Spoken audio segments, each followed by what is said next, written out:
හිතුණා child care සම්බන්ධවම වෙනම YouTube channel එකක් පටන් ගන්නවා කියලා වෙලා. එතකොට මම ඉන්නේ ඕස්ට්‍රේලියාවේ. මම මේ වෙද්දී චයිල්ඩ් කෙයාර් සර්ටිෆිකේට් සම්පූර්ණ කරලා තියෙනවා, සර්ටිෆිකේට් 3 එක. ඉතින් මගේ එක්ස්පීරියන්ස්, මම මුහුණ දුන්නු ගැටලු ප්‍රශ්න, ඒ දේවල් මම විසඳගත්තේ කොහොමද, එතකොට ඒ සියල්ල සම්බන්ධව මගේ එක්ස්පීරියන්ස් එක කතා කරන්න තමයි මේ channel එක හදන්න හිතුවේ. එතකොට දැන් මම ලංකාවේදී ඉගෙන ගත්ත පැත්තයි දැන් මේ යන පැත්ත සම්පූර්ණයෙන්ම වෙනස්. මොකද මම ලංකාවේ University of Peradeniya එකේ එතකොට agriculture technology and management degree එකක්, බැචලර් ඩිග්‍රී එකක් තියෙන කෙනෙක් අවුරුදු 4ක ඩිග්‍රී එකක් කරා. එතකොට ඒ කාලේ හීනකින්වත් හිතන්න නැතුව ඇති මේ විදිහට මේ පාත් එක වෙනස් වෙයි කියලා වෙලා.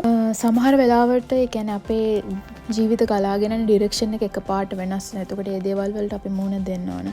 ඉතින් මගේ ජීවිතේ මේ වෙනස උනේ මගේ විවාහයත් එක්ක. එතකොට මගේ මහත්තයා මම විවාහ වෙනකොට එයා ඕස්ට්‍රේලියාවේ PR තිබුණ පුද්ගලයෙක්. ඒ කියන්නේ එයාත් ස්ටුඩන්ට් කෙනෙක් විදියට ඕස්ට්‍රේලියාවට ඇවිල්ලා මාස්ටර්ස් වලට. එතකොට ඒ කාලේ තමයි හරිම අමාරුනේ ස්ටුඩන්ට් කෙනෙක් විදියට පළවෙනි පාරට ඕස්ට්‍රේලියාවට ආවා. මේ මුහුණ දෙන්න වෙන ප්‍රශ්න ඒ හැම දෙයකටම තනියම මුහුණ දීලා. එතකොට එයා ඒ මාස්ටර්ස් සම්පූර්ණ කරලා ඊට පස්සේ ජොබ් එකක් කරලා එතකොට PR අරගෙන දැන් ඕස්ට්‍රේලියන් සිටිසන් කෙනෙක්. එතකොට මම විවාහ වෙද්දිත් එයා ඕස්ට්‍රේලියන් PR තිබුණ කෙනෙක්. ඒ නිසා මම ඕස්ට්‍රේලියාවට ආවේ පාර්ට්නර් වීසා එකකින්. ඔයාලා දන්නවා 309 කියලා වෙලා පාර්ට්නර් වීසා එකක් තියෙනවා. ඒක ටෙම්පරරි වීසා එක. ඊට පස්සේ 100 වලට යන එක පර්මනන්ට් වීසා එක.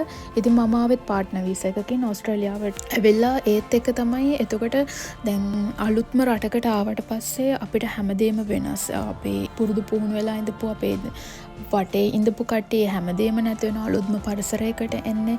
එතකොට ඒ ආවම දැන් විශේෂයෙන්ම ඕස්ට්‍රේලියාවේ තියෙන දේ තමයි ඒ කියන්නේ අපිට සාමාන්‍යයෙන් මෙහි මොන හරිම ක්වොලිෆිකේෂන් එකක් තියෙනවනේ. ඒක සර්ටිෆිකේට් එකක් වුණත් කමක් නැහැ. එතකොට අපිට ජොබ් එකක් හොයාගන්න ලේසි. සාමාන්‍යයෙන් අපිට අපේ රටවල් වල ඩිග්‍රී තිබුණා කියලා වෙලා මෙහි ඇවිල්ලා ඒ এডুকেෂන් එකට ගැලපෙනම ජොබ් හොයාගන්න බෑ. එතකොට දැන් මමත් ඇවිල්ලා මුලදී එක ඇග්‍රිකල්චරල් රිලේටඩ් ජොබ්ස් වලට ඇප්ලයි කරලා බැලුවා. ඒ කියන්නේ ජොබ් 3-4 මං හිතන්නේ මම ගොඩාක් ඇප්ලයි කළා කියලා වෙලා. අනික ආපු ගමන්ම ඒක මට ලොකු ආසනාවකුත් වුණා. ඒ කියන්නේ මගේ හස්බන්ඩ් කියපු දේ තමයි ටික කාලයක් ඉන්න මාස 3-4ක් ඔයා නිදහසේ ඉන්න. ඊට පස්සේ පුළුවන් අපිට ජොබ් එකක් බලන්න. එහෙම කියලා. නමුත් ඒ ඉන්න අතරතුර මම ජොබ්ස් වලට ඇප්ලයි කරලා බැලුවා. එතනදී ඒවෙන් කිසිම රිප්ලයි එකක් ආවේ නැහැ. සමහරක් විට මම ඉන්න පැත්ත නිසාද දන්නේ නැහැ. කියන්නේ සාමාන්‍යයෙන් මෙල්බර්න් වල වගේ ඉන්නවනම් දැන් මම ඉන්නේ බෙන්ඩිගෝ ඒරියා එකේ. එතකොට මෙල්බර්න් වල වගේ ඉන්නවනම් සාමාන්‍යයෙන් අර ශ්‍රී ලංකන්ස්ලා ඒ කමියුනිටි එක වැඩි. එතකොට එතන කනෙක්ෂන්ස් වැඩි. එතකොට අපිට පාර්ට් ටයිම් හරි මොන හරි ජොබ්ස් හොයාගන්න තියෙන ඔපචුනිටිස් වැඩි. නමුත් මෙහි ශ්‍රී ලංකන් කමියුනිටි එක ඉන්නවා. නමුත් ගොඩාක් අඩුයි. එතකොට ඒ අර ජොබ්ස් එහෙම හොයාගන්න ටිකක් අමාරුයි. එතකොට දැන් ඒ ඇප්ලයි කරපු ජොබ්ස් වලට එහෙම ආවෙත් නැහැ. ඊට පස්සේ කොහොමද චයිල්ඩ් කෙයාර් කියන එක මගේ හස්බන්ඩ්ගේ දෙන්නගේම ඔළුවේ ටිකක් තිබිච්ච දෙයක්. මම ලංකාවේ ඉඳිද්දි පවා. ඒ කියන්නේ මොකද අපි එයාට PR හම්බුනාට පස්සේ අපි අපේ ඕස්ට්‍රේලියාවේ අපේ ගෙදර හදන්න පටන් ගත්තා.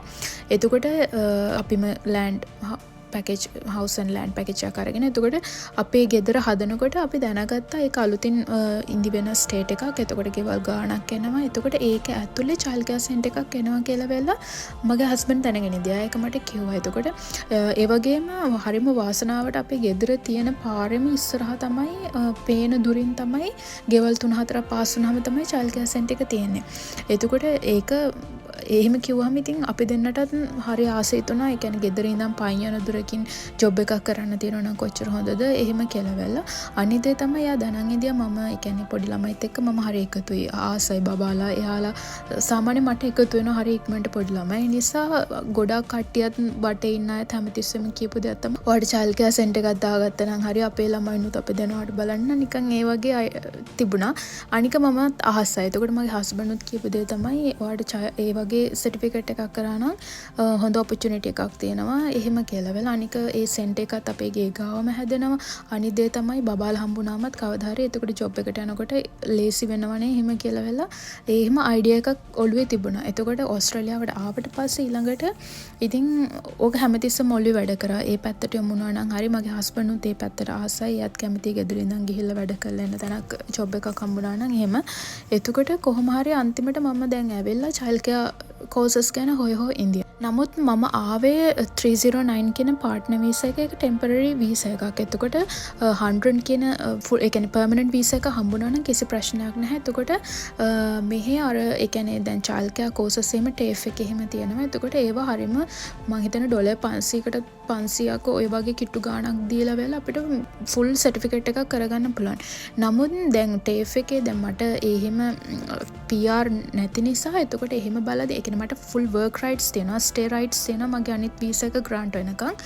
නමුත් ඒ සබ්සිඩිස් ඒවා ගන්න බෑ. එතකොට දැන් TAFE එකේ එහෙම PR නැති කෙනෙක් ඒ වගේ කෝස් එකක් කරන්න යද්දි මං හොයලා බලුවම ඩොලර් 13000යි 15000යි වගේ ලොකු ගාණක්.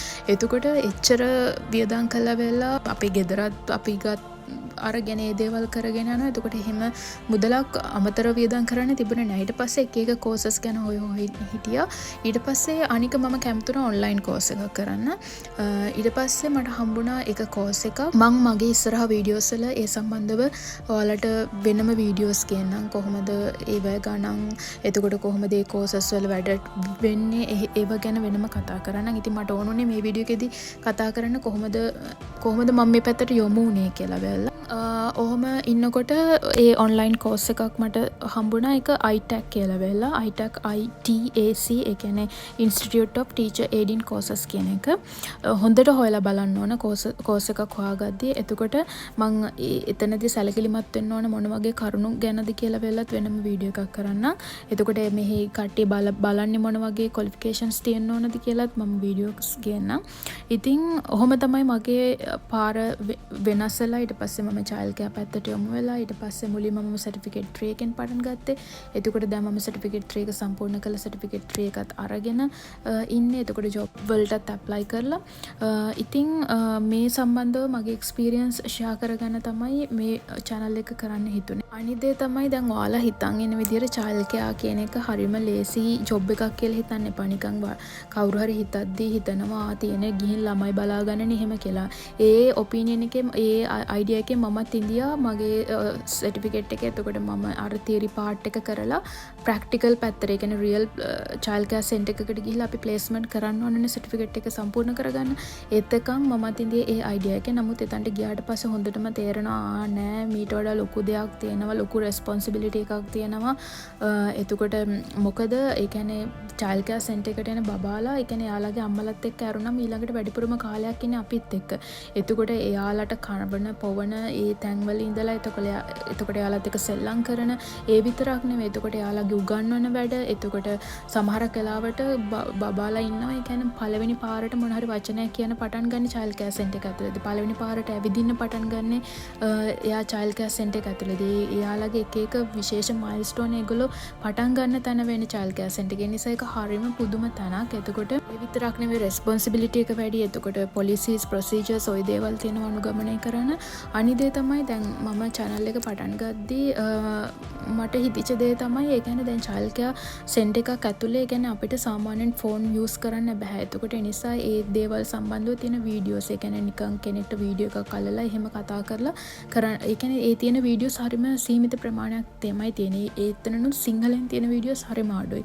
එතකොට ඒ නිසා මට හිතුණා කවුරු හරි කෙනෙක් ඒ කියන්නේ ආයි ඕස්ට්‍රේලියාවට ඇවිල්ලා හරි කොයි හරි රටක චයිල්ඩ් කෙයාර් සෙන්ටර් එකකට සම්බන්ධ වෙලා ජොබ් එකක් කරන්න කැමති කෙනෙක් ඉන්නවනම් දැන්ට කරන යාලට මොන හරි ප්ලේස්මන්ට් වල ඇසෙස්මන්ට් වල එහෙම ප්‍රශ්න තියෙන කෙනෙක් ඉන්නවනම් එයාලට ලොකු ප්‍රයෝජනයක් වෙයි කියලා වෙලා මේ channel එක. ඉතින් ලේසි වුණේ නැහැ. එතකොට මම සර්ටිෆිකේට් එක මම මාස 6කින් තෝරගත්තේ සර්ටිෆිකේට් එක සම්පූර්ණ කරන්න. එතකොට ඒක එහෙම අනිවාර්ය නෑ. දැන් ඔයගොල්ලන්ට ඕනම් අවුරුද්දකින් අවුරුදු 2-3කින් වුණත් එහෙම තෝරගන්න පුළුවන්. මං හිතන්නේ සර්ටිෆිකේට් එක උනත් සම්පූර්ණ කරන්න. එතකොට දැන් මම මාස 6කින් පටන් තෝරගත්තේ. එතකොට තියරි පාර්ට් සම්පූර්ණ කරලා ඊට පස්සේ රියල් චයිල්ඩ් කෙයාර් සෙන්ටර් එකක් ඇතුළට ගිහිල්ලා එතන ප්ලේස්මන්ට් කරලා ඊට පස්සේ තව ප්ලේස්මන්ට් එකකුත් මට හොයාගන්න වෙලා ඔය වගේ ගොඩාක් ප්‍රශ්න ඒ කියන්නේ ගොඩාක්ම නෙමෙයි හොඳට ස්මූත්ලි ගියා. නමුත් අන්තිමට ප්ලේස් ඇසෙස්මන්ට් එක ලඟ වෙද්දිම දෙයක් වුණ එක මගේ පැත්තෙන් වෙච්ච දෙයක් නෙවෙයි. ඒකට ඒක සෙන්ටර් එකේ තියච්ච ප්‍රශ්නයක් හින්දා ඉතින් මේ හැමදේම මම channel එකේදී කතා කරන්න බලාපොරොත්තු වෙනවා. ඔයගොල්ලෝ ඒ ගැන සැලකිලිමත් වෙන්න ඕන. සාමාන්‍ය සර්ටිෆිකේට් එකක් හරි චයිල්ඩ් කෙයාර් සම්බන්ධව ඉගෙන ගද්දි ඉතින් මම හිතනවා මේ channel එක මමත් තාම අලුත් මමත් තාම ඉගෙන ගන්න ගමන් ඉන්නේ. එතකොට එක්ස්පීරියන්ස් හම්බෙනවා. චයිල්ඩ්කෙයාර් ප්ලේස්මන්ට් ගැන, ඇසස්මන්ට් ගැන, කොහොමද ප්ලේස්මන්ට් හොයාගන්නේ, කොහොමද ඇසස්මන්ට් වලට ප්‍රිපෙයාර් වෙන්නේ, ඊට පස්සේ ජොබ් වලට ඇප්ලයි කරන තැන ඉන්ටර්විව්ස් වලට. එතකොට ඒ වගේම දැන් මම ඉන්ටර්විව්ස් වලට ෆේස් කරලා එතකොට ෆෝන් ඉන්ටර්විව්, සෙන්ඩ් ඉන්ටර්විව් ඔය විදිහට ගිහිල්ලා දැන් ජොබ් රෝල් එකකට රෙෆරන්සස් දීලා එතකොට දැන් ඔහොම ඉන්නේ ජොබ් එකක් සෙට් වෙලා. ඒ කියන්නේ ජොබ් එකක් රෙඩි කරගෙන. ඉතින් බලමු මේ දේවල් වලත් එක්ස්පීරියන්ස් මම කතා කරන්නම්. කොහොමද මේවා සැලරි ගෙවන්නේ, කොහොමද ඒ දේවල්. ඉතින් මං හිතනවා මගේ එක්ස්පීරියන්සස් වැඩි වෙනකොට එතකොට මේ channel එකත් මාත් එක්කම grow වෙවි. ඒ සම්බන්ධව මම කතා කරાવી. parents ලාට තියෙන ප්‍රශ්න වෙන්න පුළුවන්, students ලාට තියෙන ප්‍රශ්න වෙන්න පුළුවන්. විශේෂයෙන් parents ලා කියන්නේ දැන් සාමාන්‍යයෙන් child care center එකකට බබෙක් දාද්දී එතකොට අම්මලා තාත්තලා සැලකිලිමත් වෙන්න ඕන කරුණු. එතකොට child care center එකක මගේ ඇතුළේ ඉඳන් මගේ එක්ස්පීරියන්ස් වලින් මට කතා කරන්න පුළුවන්.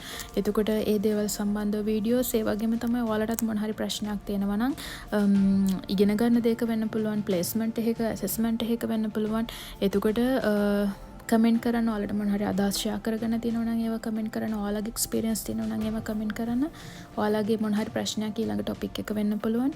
ඉතින් channel එකත් එක්ක සම්බන්ධ වෙන්න. ඔයාලට වෙන් වෙච්ච channel එකක් වේවි. Thank you.